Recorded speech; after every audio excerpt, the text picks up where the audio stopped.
Assalamualaikum warahmatullahi wabarakatuh. The Honorable Miss Deta Desvitasari M.Pd as a lecturer. Let me introduce myself. My name is Adinda Mutiara Maharani.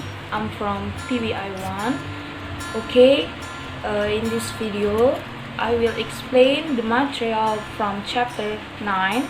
It is about morphophonemics. Let's get started. What is morphophonemics? Morphophonemics is a general term referring to processes affecting the phonological shape of morphemes and sequences of morphemes. Some structural linguists, such as Hockett, 1958, exclude all processes from phonology except those concerned with the distribution of non-distinctive allophones, such as the aspirated pH of pin versus the unaspirated P of spin. Okay, next we talk about types of morphophonemics rules. Linguists have given special names to some of the most common morphophonemic changes, at least to the more natural ones. In this section, we discuss some of the most frequent ones. The first is assimilation, means that sounds become more alike. For examples are sonorants in English, which are the voice after voiceless obstruents, as in lay versus play. And the second is dissimilation. The opposite of assimilation is dissimilation. That is, sounds becoming less alike. This is illustrated by such popular pronunciation as fifth for fifth, where the second fricative becomes a stop by dissimilation to the preceding fricative. A similar example is the common pronunciation for diphthong, where the first fricative becomes a stop before another fricative. The term dissimilation does not illustrate itself. Linguists use the term auto-descriptive for linguistic terms that illustrate themselves. The third is insertion. A third type of morphophonemic process is insertion.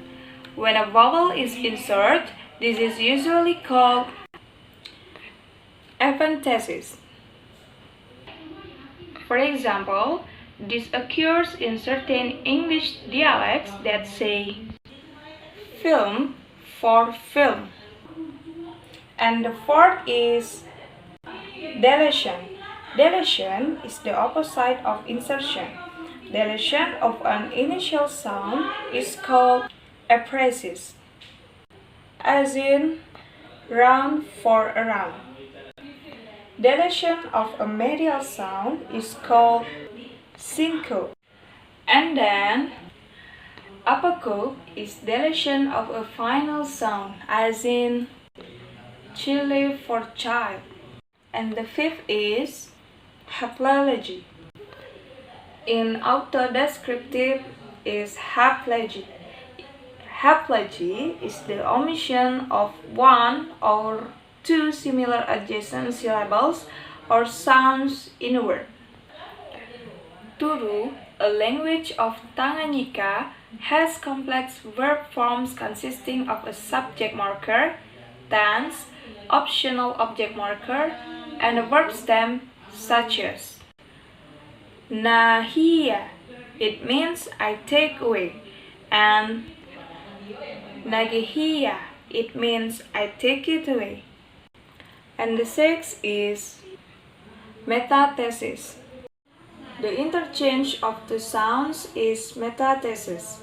This occurs in English when prescription, for example, is pronounced prescription, or conversely when perception is pronounced perception.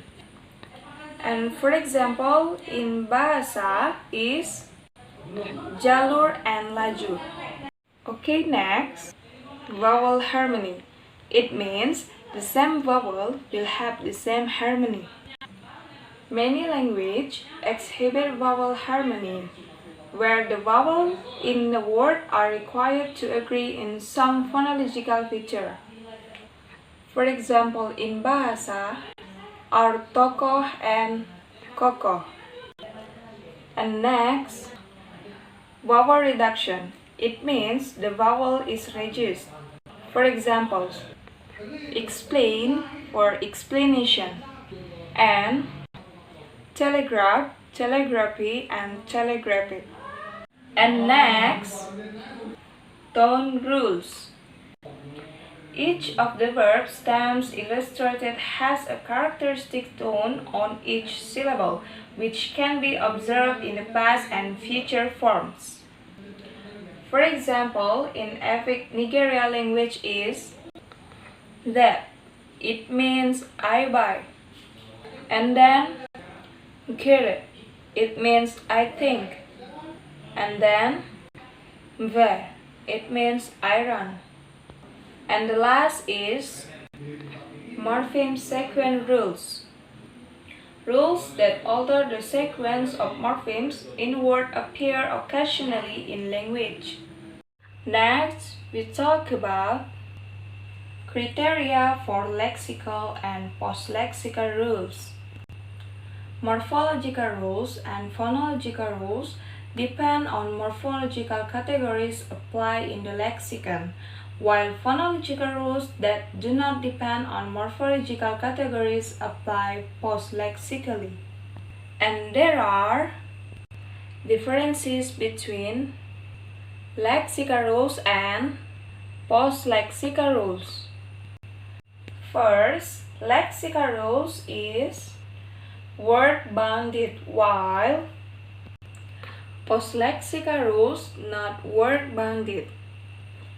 And the second, lexical rules is access to word internal structure assigned at same level, while post-lexical rules access to phrase structure and segmental information only.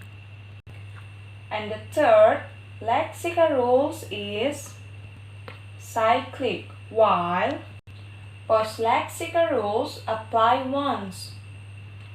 And the fourth, lexical rules is apply in derived environments, while apply across the board. And the fifth, lexical rules is structure preserving, while post-lexical rules not necessarily structure preserving. And the last, lexical rules is may have exceptions, while post-lexical rules is automatic. Next, we talk about morphological rules and phonological rules. We distinguish morphological rules from phonological rules by the criterion that morphological rules derive a new meaning and are in that respect like affixation. Lexical phonological rules effect a phonological change on words derived morphologically in the lexicon.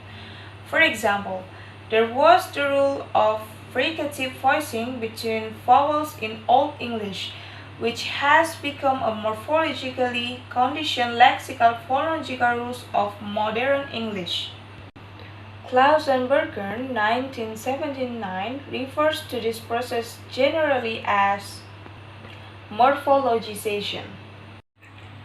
Next, Isasenko in 1969 introduced a type of morphological operation that does not result in new categories, which he called truncation. This is the deletion of a morpheme under morphological conditions. Aronoff in 1976 discussed a number of cases in English. One is the deletion of adverbs forming ly before the comparative er. An adverb like quickly derived from the adjective quick, has quicker as its comparative, the same as the comparative of the adjective, rather than quicker as might be expected. Adinda proposed that er be permitted to attach to adverbs in ly and that ly is subsequently deleted by a rule of truncation.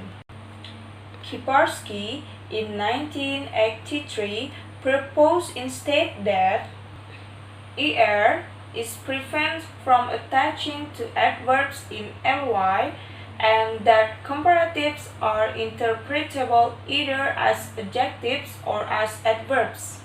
Okay, and last is back formation. Back formation is the process of forming a new word or a neologism by removing actual or supposed affixes from another word.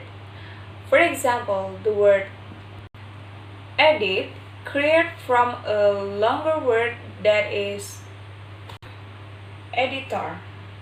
Okay, I think that's all for my explanation. Thanks for watching my video and let's say wassalamualaikum warahmatullahi wabarakatuh.